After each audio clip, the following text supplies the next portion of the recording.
ठरलं तर मग मालिकेच्या येणाऱ्या भागामध्ये एक जबरदस्त ट्विस्ट आपण पाहणार आहोत. अखेर आता सायली शुद्धीवर आल्यानंतर प्रियाने ढकलल्याचा खूप जबरदस्त मोठा खुलासा करता क्षणी अर्जुन आणि रविराज दोघेही आता रागाने पेटून उठत प्रियाला सुभेदारांच्या घराच्या बाहेरचा रस्ता दाखवणार असतात. त्याचबरोबर पूर्णाची सर्वांसमोर आता प्रियाचं थोबाड फोडणार असते. तर कुसुमताई तिथे आता अर्जुन, कल्पना, प्रताप यांच्यासमोर आता प्रतिमा सायलीच्या नात्याचा खूप जबरदस्त मोठा असा खुलासा करणार असते. अर्जुन रविराज आता प्रियाला नक्की काय शिक्षा सुनावणार व कुसुमताई आता सर्वांच्या समोर सायली प्रतिमाच्या नात्याचा कोणता असा खुलासा करणार आहे हे आपण या व्हिडिओत पाहणार आहोत. तर व्हिडिओ शेवटपर्यंत नक्की पहा. इकडे कुसुमताईने जेव्हा प्रतिमाला पाहिलेलं असतं तेव्हा तिने आता बरोबर प्रतिमाला ओळखलेलं असतं आणि त्याचबरोबर सायलीला तिची ओळखही दाखवून दिलेली असते की याच त्या कविताताई ज्यांना दिवाळीमध्ये मी माझ्या घरी घेऊन गेले होते, या माझ्यासोबत माझ्या घरी राहत होत्या. तेव्हा अर्जुन तिथे खूप मोठा गौप्यस्फोट करत सांगतो की तुमच्या कविताताई आणि आमची प्रतिमाताई ह्या एकच आहेत. तेव्हा सगळेजण आता खूप खुश झालेले असतात. तर तिथे आता कुसुमताई सायलीला विचारायला लागते की अगं परंतु याच तुमच्या प्रतिमाताई आहेत हे मला माहिती नव्हतं. तर सायली तिथे सांगायला लागते की परंतु तू ज्या कविताताईबद्दल बोलत होती त्या याच आहेत हेही मला माहिती नव्हतं. तर आता खूप मोठा खुलासा झाल्यानंतर प्रतिमा कुसुमची ओळख आता सगळ्यांच्या समोर आल्यानंतर कल्पना म्हणायला लागते की देवाचा चमत्कार तरी बघा ना, की प्रतिमा अगदी तुमच्याच सोबत होती, तुमच्या जवळ होती, परंतु आम्हाला याचा कधीच अंदाज आला नव्हता. तर तिथे आता अर्जुन म्हणायला लागतो की हो ना, मीही कुसुमताईच्या घरी कित्येक वेळा जाऊन आलो, परंतु मलाही कधीच प्रतिमा त्या तिथे दिसली नाही. तेव्हा तिथे आता कल्पना सांगायला लागते की हो, कारण अखेर देवी आईला सायलीच्या हातूनच तिला आपली भेट घडवून आणायची होती. तेव्हा तिथे आता कल्पना सांगते की कुसुमताई तुम्हाला माहिती आहे का, प्रतिमा आमची खरं तर सायलीला अलिबागमध्ये भेटली, सायलीच तिला घरी घेऊन आली आणि आमच्या प्रतिमाला गेले 20-25 वर्षानंतर आम्हाला भेटल्यानंतर खरंच खूप आनंद झाला होता. गेले 20 वर्ष आम्ही किती जीवाच्या आकांताने तिचा शोध घेत होतो, परंतु सायलीने हा चमत्कार घडवून आणला. सायलीने आमच्या प्रतिमाला आमच्याकडे परत घेऊन आली. तेव्हा तिथे आता कल्पनाने चमत्काराची गोष्ट काढता क्षणी तिथे कुसुमताई म्हणायला लागते की कल्पनाताई, अजून एक गोष्ट तुम्हाला सांगायची राहिली आहे. नाही म्हणजे तुम्हाला माहिती आहे का, मागच्या वेळेस सायलीवरती हल्ला झाल्यानंतर तिला रक्ताची गरज होती, तर ते रक्त देणारी दुसरी तिसरी कोणी नसून या कविताताई म्हणजे तुमच्या प्रतिमा आत्याच होत्या. तेव्हा आता कुसुमताईने खूप मोठा गौप्यस्फोट केल्यानंतर तिथे आता सर्वजण हादरलेले असतात. तर तिथे अर्जुन म्हणायला लागतो की काय, प्रतिमा आत्याने सायलीला रक्त दिलं होतं? तर तिथे प्रताप आणि कल्पना दोघेही म्हणायला लागतात की खरंच अर्जुन, आपण गेले कित्येक दिवस हाच विचार करत होतो की सायली आणि प्रतिमा या दोघींमध्ये नक्की कशाचं नातं आहे. नाही म्हणजे प्रतिमा सायलीशिवाय आणि सायली प्रतिमाशिवाय राहूच शकत नाही. तेव्हा तिथे अर्जुन म्हणायला लागतो की हो डॅड, तुम्हाला माहिती आहे का, मी आणि मॉम दोघेही जेव्हा आता सायली बेशुद्ध होते तेव्हा प्रतिमा आत्याबद्दल बोलत होतो की प्रतिमा आत्या कुठेतरी गायब झाली आहे आणि तिचा शोध घ्यायचा होता. हे सगळं बोलल्यानंतर सायली अचानकपणे पॅनिक झाली होती, परंतु मी जेव्हा सायलीला वचन दिलं की मी प्रतिमा आत्याला शोधून तिच्याकडे परत घेऊन येईल तेव्हा सायली शांत झाली. खरंच हा किती मोठा चमत्कार असेल ना. यांच्यामधल्या बॉन्डला नक्की काय नाव द्यावं हेच सुचत नव्हतं. तेव्हा तिथे आता कल्पना म्हणते की अर्जुन, या चमत्काराला आपण एक छानसं नाव देऊया. खरं तर हे नातं रक्ताचं आहे, कारण प्रतिमाने रक्त देऊन सायलीला वाचवलं होतं. तर तिथे कुसुमताई आता सायलीला विचारते की सायली, अगं मला एक गोष्ट सांग, अचानकपणे तुला म्हणजे हे सगळं कसं घडलं, तू जिन्यावरून कशी काय पडली? तेव्हा सायलीच्या डोळ्यासमोर सरकन तो घडलेला प्रसंग आठवतो आणि त्यानंतर घडला सगळा प्रसंग सायली तिथे त्या सगळ्यांच्या समोर सांगते की कसं प्रियाला तिने अडवलं होतं अर्जुनच्या रूममध्ये जाण्यापासून आणि त्यानंतर प्रियाने रागाच्या भरामध्ये तिला ढकलून दिलं होतं. तेव्हा तिथे आता सर्वांनाच मोठा धक्का बसलेला असतो. अर्जुन आता खूप चिडलेला असतो. अर्जुन म्हणायला लागतो की या सगळ्याच्या मागे तन्वीचा हात होता. तर तिथे आता प्रताप सांगतो की अगं सायली, परंतु तन्वीने याबद्दल आम्हाला काहीच नाही सांगितलं. कल्पना तिथे सांगते की कशी सांगणार होती ती, या सगळ्यांमध्ये जर तिची चूक आहे हे जर सर्वांच्या समोर आलं असतं तर आपण सगळ्यांनी तिला वेटीस धरून तिला काही ना काही शिक्षा मिळाली असती, याच भीतीपोटी ती काहीच बोलली नसणार आहे. तेव्हा तिथे अर्जुन म्हणतो की परंतु मॉम, अगं सायली जेव्हा शुद्धीवरती येईल तेव्हा सगळं तर कळणारच होतं ना. मग तरीसुद्धा तन्वीने आपल्याला एकही गोष्ट सांगितली नाही. तन्वीला मी आता अजिबात सोडणार नाही असं सांगून अर्जुन आता तडकपणे घरी जायला निघतो. तेव्हा प्रताप, कल्पना अर्जुनला थांबवण्याचा खूप प्रयत्न करतात, परंतु तन्वीमुळे, त्या मूर्ख प्रियाच्या एका चुकीमुळे सायली जीवनमरणाच्या दारात उभी होती हे जेव्हा अर्जुनच्या लक्षात येतं तेव्हा अर्जुन रागाने अगदी पेटून उठलेला असतो. तर तिकडे घरी तोपर्यंत चैतन्य पेढे घेऊन गेलेले असतो. चैतन्य जोरजोरात आता पूर्णाजीला हाका मारायला लागतो. पूर्णाजीने देव पाण्यात ठेवून सायलीसाठी ती प्रार्थना करत असते. इतक्यात चैतन्य आल्यानंतर तिथे रविराज विचारतात की काय झालं चैतन्य, अरे तू इतका खुश आणि पेढे कशासाठी आणले आहेत. तेव्हा तिथे आता चैतन्य सांगतो की रविराज सर, पूर्णाची सगळ्यांसाठी आनंदाची बातमी आहे, आपली सायली वहिनी शुद्धीवरती आले आहे. तेव्हा सगळ्यांचाच जीव भांड्यात पडतो. आता तिथे रविराज म्हणायला लागतात की काय, सायली शुद्धीवरती आली. तेव्हा चैतन्य सांगते की हो. तर पूर्णाची हात जोडून देवाची प्रार्थना करत म्हणायला लागतात की बरं झालं सायली शुद्धीवरती आले आहे ते. परंतु जेव्हा ही गोष्ट प्रियाला समजते तर प्रियाच्या पायाखालची जमीन हादरते. प्रिया विचार करते की ही सायली आता शुद्धीवरती आले आहे म्हटल्यानंतर तिने आतापर्यंत मीच तिला ढकलून दिलं होतं आणि माझेचमुळे ती मृत्यूच्या दारात उभी होती हे सगळ्या सुभेदारांना सांगून टाकलं असणार आहे. आता तो अर्जुन मला जिवंत नाही सोडणार असा विचार करून प्रियाची चांगलीच घाबरगुंडी उडालेली असते.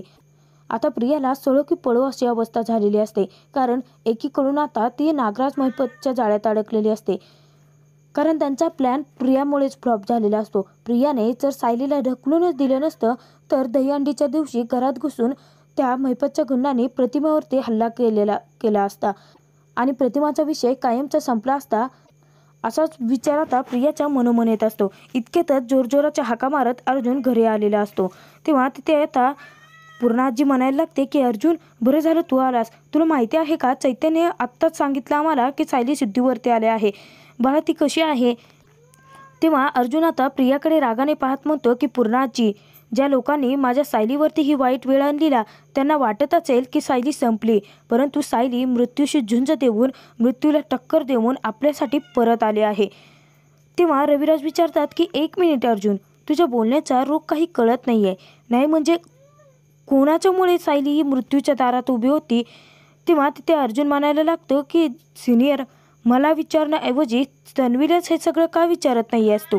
तेव्हा रविराज आणि पूर्णाजी धक्क्याने प्रियाकडे पाहतात. तर प्रिया आता तिला चांगलाच घाम फुटलेला असतो. तर तिथे आता रविराज विचारतात की तन्वी, अर्जुन काय म्हणतो आहे की तुझ्यामुळे सायली मृत्यूच्या दारात उभी होती म्हणून, म्हणजे या सगळ्याचा अर्थ मला तरी लागत नाही आहे. या सगळ्याच्या पाठीमागे तुझा हात होता का. तेव्हा तिथे प्रिया आता रडकुंडीला आलेली असते. काय बोलावं, काय या सगळ्या प्रकरणातून कसं बाहेर पडावं हे तिला सुचत नसतं. तेव्हा अर्जुन म्हणायला लागतो की ती काय सांगेल सिनियर, मी सांगतो ना. सायली शुद्धीवर आल्यानंतर कुसुमताई आल्या होत्या आणि कुसुमताईंनी सायलीला ती जिन्यावरून खालती कशी पडली याचं कारणही विचारलं.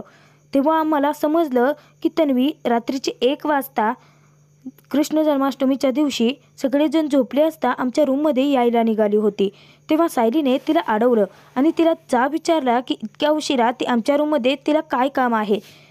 आता त्याचं उत्तर तिने दिलं नाही, परंतु सायलीने परत अडवण्याचा प्रयत्न केल्याने तिने रागाच्या भरामध्ये सायलीला जिन्यावरून मागचा पुढचा विचार न करता तसंच ढकलून दिलं.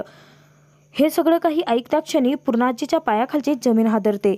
तर पूर्णाजी आता तन्वीला विचारते की तन्वी, अर्जुन जे म्हणतो आहे ते खरं आहे. या सगळ्याच्या मध्ये तुझा हात होता तर सगळं आम्हाला आधीच का नाही सांगितलं. मग ही रडण्याची नाटकं, सायलीची काळजी करण्याची नाटकं कशासाठी केलीस तू. तेव्हा आता प्रिया रडायला लागते आणि पूर्णाजीलाच म्हणायला लागते की अर्जुन खोटं बोलतो आहे. त्या सायलीने अर्जुनला हे सगळं खोटं सांगितलं आहे. पूर्णाजी, हे सगळं मी केलेलंच नाही आहे अगं. मी का सायलीला जिन्यावरून खालती ढकलून देऊ. ती सायली आहे ना, ती खोटं बोलते आहे. ती माझ्यावरती मुद्दाम आरोप करते आहे. तेव्हा तिथे आता पूर्णाजी म्हणते की हो, सायली खोटी बोलते आहे आणि तू खरं बोलते आहेस का, काय पुरावे आहेत तुझ्याकडे. तेव्हा प्रिया आता गप्प होते. प्रियाला काहीच बोलताना कशाचंच भान राहिलेलं नसतं. तर पूर्णाजी म्हणायला लागते की सायली कधीच खोटं बोलत नाही. जे काही समोर असतं ते स्पष्टपणे मांडते ती. आणि सायलीला तू जिन्यावरून का ढकलून दिलं याचं कारण मला याचं उत्तर हवं आहे तन्वी. तुला आता बोलावंच लागेल. तिथे रविराजही खूप भडकलेले असतात. रविराज प्रियाला जाब विचारत म्हणतात की तन्वी, तुला साधे अक्कल नाही का? तू मागचा पुढचा असा विचार न करता सायलीला वरून कसं काही ढकलून देऊ शकते? तिला दुखापत होऊ शकते, एवढंच नाही तर पुढे किती अघटित प्रसंग घडू शकतो याचा जराही विचार का नाहीच केला तू? आणि एवढं सायलीवरती रागावण्याचं नक्की कारण तरी काय होतं? सायली तिच्या जागी योग्य होती. एवढ्या रात्रीचे 1 वाजता तुझं सायली अर्जुनच्या रूममध्ये जाणं ठीक नव्हतं आणि सायलीला ते खटकलं म्हणून तिने तुला अडवलं. यात सायलीची काहीच चूक नव्हती. आणि रात्रीचे 1 वाजता तुला नक्की सायली अर्जुनच्या खोलीमध्ये कशासाठी जायचं होतं? असं नक्की काय कारण होतं? तेव्हा आता प्रियाची चांगलीच भंबेरी उडालेली असते. प्रियाला बोलताना काहीच सुचत नसतं, ततपप करायला लागते.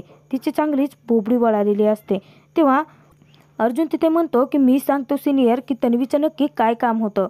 जेव्हापासून प्रतिमा त्या घरात आल्यानंतर तू आणि तन्वी दोघीजणी या घरात राहत आहोत ना, तेव्हापासून तन्वी तिच्यासोबत मी मैत्री केली आहे. नाही म्हणजे प्रतिमा आत्यासाठी, तुझ्यासाठी, पूर्णाचीसाठी मी तिच्यासोबत चांगला वागत होतो. मला वाटायचं की तन्वी आज ना उद्या तरी सुधरेल. ती हळूहळू का असेना, परंतु इथे या घरात राहिल्यानंतर माणसांचा, सगळ्या नात्यांचा विचार करायला लागेल. परंतु तसं काहीच दृश्य मला दिसलं नाही. आणि या घरात मला आता तन्वीवरून वाद करायचे नव्हते. एकतर गेल्या 20-21 वर्षानंतर प्रतिमा त्या आपल्याला परत मिळाली होती. आणि जर घरात असे वाद तमाशे सतत होत राहिले असते तर म्हणून मी कायमच तन्वीशी चांगला वागत राहिलो. रात्रीचे 10:30-11 मागचा पुढचा कोणत्याही वेळेचा विचार न करता ती डायरेक्ट आमच्या रूममध्ये यायची.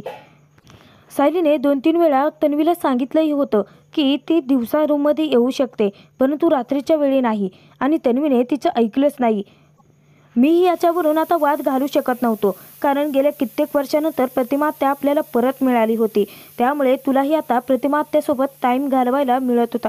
तुला तिच्यासमोर प्रतिमा आत्या तुझ्या नजरेसमोर तरी होती. हळूहळू ती आपल्या सगळ्यांमध्ये मिसळायला लागली होती. याच एका कारणाने मी तन्वीच्या झालेल्या चुका कधीच तुमच्यापर्यंत आणल्या नाहीत. आणि सायलीने सुद्धा. परंतु हिने आज कहर केला. माझ्या सायलीला मृत्यूच्या दारात ढकललं हिने. हिला मी माफ नाही करणार. तर तिथे आता प्रिया रडायला लागते. खरं तर ती खरी रडतच नसते, रडण्याची नाटकं करत असते. तेव्हा ती सर्व अर्जुनसमोर हात जोडते आणि म्हणायला लागते की अर्जुन, मला माफ कर. खरं तर माझं इंटेन्शन सायलीला ढकलून देऊन तिचा अपघात करण्याचं नव्हतंच. ते रागाच्या भरामध्ये होऊन गेलं. अर्जुन आता तोंड फिरवतो. तिला प्रियाचं काहीच ऐकून घ्यायचं नसतं, कारण सायलीवरती संकट तिच्यामुळे आलेलं असतं. तेव्हा अर्जुन तिथे काहीच बोलत नसल्याने प्रिया तिचे पाय वगैरे पडायला लागते. तर पूर्णाजी आता समोर येते आणि प्रियाला म्हणायला लागते की तन्वी, तुझी एक मोठी चूक झाली की सायलीला जरी ढकलून दिलं रागाच्या भरामध्ये, तरीसुद्धा तू आमच्यापर्यंत ही गोष्ट पोचवायला हवी होती. तू तुझी चूक कबूल करायला हवी होती, परंतु तू तसं काहीच नाही केलं. उलट अर्जुनवरतीच आरोप लावते आहे की हा खोटं सांगतो आहे. एवढा वेळ तर तू काय म्हणत होती की सायली खोटं बोलते आहे, आणि आता हात जोडून त्याच अर्जुनची माफी मागते आहेस का? म्हणजे नक्की तुझं खरं रूप आहे तरी कोणतं? हे बघ तन्वी, आत्तापर्यंत मी तुझ्या कित्येक चुका पोटात घातल्या आहेत. आत्तापर्यंत प्रत्येक वेळेस तुला संधी देत आले आहे, परंतु यावेळी नाही. मागच्या वेळेससुद्धा तू अर्जुनच्या आणि सायलीच्या नात्यावरती आरोप केले होते. त्यांच्या नात्याचे तुकडे करण्यासाठी कॉन्ट्रॅक्ट मॅरेजचं एक नाटक तू रचलं होतं. त्याची तसली ती खोटी फाईल घेऊन आमची दिशाभूल करण्याचा प्रयत्न केला होता. तेव्हा मी तुझे चांगलेच कान उपटले होते. परंतु आता नाही तन्वी. आता तर तू सायलीच्या जीवावरतीच उठली आहेस. राग असतो माणसाचा, परंतु इतका की आता तू सायलीचा जीव घेण्यापर्यंत तुझी मजल गेली. या चुकीला माफी नाही. अर्जुन, या मुलीला आता शिक्षा तूच कर, असं पूर्णाजी अर्जुनला सांगते. तर तिथे रविराज प्रियाला सांगतात की तन्वी, मला तुझ्याकडून या अपेक्षाच नव्हत्या. आतापर्यंत तुझ्या प्रत्येक चुका मीही माफ केल्या आहेत. प्रत्येक वेळेस तुला संधी देत आलो आहे. तुला काय वाटतं की थोडंफार रडलं म्हणजे मी लगेच पागळेल आणि त्यानंतर तुझ्या प्रत्येक चुका परत माफ करायला तयार होईल? आज तर तू खूप मोठी चूक केली आहे. खरं तर सायली शुद्धीवरती आली वेळेवरती म्हणून आम्हाला हे सगळं समजलं. नाहीतर हे सत्य अजून किती दिवस तू अशी लपवून राहणार होती? आणि तन्वी, एक गोष्ट कायम लक्षात ठेव. तू किती जरी खोटं वागण्याचा, खोटं बोलण्याचा प्रयत्न केलास ना, तरीसुद्धा सत्य कधीच लपत नसतं. पूर्णाई, ही सायलीची आणि अर्जुनची अपराधी आहे, त्यामुळे ते दोघं हिला जी काही शिक्षा सुनावतील, जी काही शिक्षा अर्जुन देईल ती मला मान्य असेल, असं रविराज तिथे पूर्णाजीला सांगून टाकतात. तर प्रिया आता दोन्ही बाजूने अडकलेली असते. प्रिया आता रडायला लागते. अस्मिता तिथे म्हणायला लागते की तन्वी, खरंच तुझ्या हातून खूप मोठी चूक झाली आहे अगं. असं कोण करतं? नाही म्हणजे माझाही सायलीवरती राग आहे ना, परंतु मी इतक्या शेवटाच्या टोकापर्यंत कधीच निर्णय नाही घेतला. मी तिला टोमणे मारते, तिला घालून पाडून बोलते, तिचा अपमान करते, परंतु असं जिन्यावरून ढकलून देणं खूपच चुकीचं वागलीस तन्वी. तू असं करायला नव्हतं पाहिजे. अस्मिता आता शहाणपणाचे धडे प्रियाला देत असते. तेव्हा तिथे अर्जुन म्हणायला लागतो की तन्वी, मला ना तुझं तोंडही पाहण्याची इच्छा नाही आहे. खरं तर तू सायलीची अपराधी आहे, परंतु सायली इतकी चांगली आहे ना की एवढं सगळं तू करूनसुद्धा ती तुला या चुकीसाठी मोठेपणाने माफसुद्धा करून टाकेल. परंतु मी तुझ्यासोबत असं नाही वागणार आहे. तुला या चुकीची शिक्षा ही भोगावीच लागणार आहे. अगं हळूहळू का असे ना, परंतु मी तुझ्यासोबत मैत्री वाढवली होती, तुझ्यासोबत माझं बोलणं चालणं वाढलं होतं. या घरात राहून, सायलीसोबत राहून सगळी तुला नाती समजतील, नात्यांचं महत्त्व कळेल, एकमेकांच्या भावना समजतील असं वाटत होतं, परंतु तुझ्यात काडीचाही बदल घडलेला नाही आहे. सगळ्यात मोठी चूक तर तू हे केली की सायलीला तू जिन्यावरून खालती ढकलून गेलं, परंतु स्वतः मात्र घडलेली चूक मान्य केली नाही. त्यावेळी जर तू चूक मान्य केली असती तर आम्ही तुला शिक्षा तरी केली नसती. तेव्हा अर्जुन आता खूप चिडलेला असतो. अर्जुन प्रियाला सांगतो की आजपासून तुझा आमच्या घराशी कसलाच संबंध नसेल, या घरात तू पुन्हा पाऊल टाकायचं नाही. अर्जुनने प्रियाला आता जबरदस्त शिक्षा सुनावलेली असते. प्रिया रडतच पूर्णाजी आणि रविराजकडे पाहते. तेव्हा रविराज सगळे काही झटकतात आणि सांगतात की अर्जुन जे काही ठरवेल ते मला मान्य असेल. पूर्णाजी आता तिथे प्रियाला सांगते की ऐकलं नाहीस का तन्वी, अर्जुनला तुझं तोंडही बघायचं नाहीये आणि तू केलेल्या चुकीची खरं तर ही छोटीशी शिक्षा आहे. तुला ना सायलीला मारण्याचा प्रयत्न करण्याच्या आरोपाखाली जेलमध्ये टाकायला हवं होतं. चांगली खडी फोडली असतीस ना, मग तुझं अक्कल ठिकाण्यावरती आली असती. परंतु अर्जुन सांगतो आहे ना की या घरात तुला थारा नाही. सुभेदारांच्या घराचे कायमचे तुझ्यासाठीचे दरवाजे आता बंद झाले आहेत, त्यामुळे या घराच्या बाहेर निघ, असं पूर्णाजी तिथे आता प्रियाला सांगते. तर आता प्रियाला अर्जुनने जबरदस्त शिक्षा केलेली असते. तिला घराच्या बाहेर हकललेलं असतं आणि त्यात पूर्णाजी रविराजही आता प्रियाला अडवणार नसतात.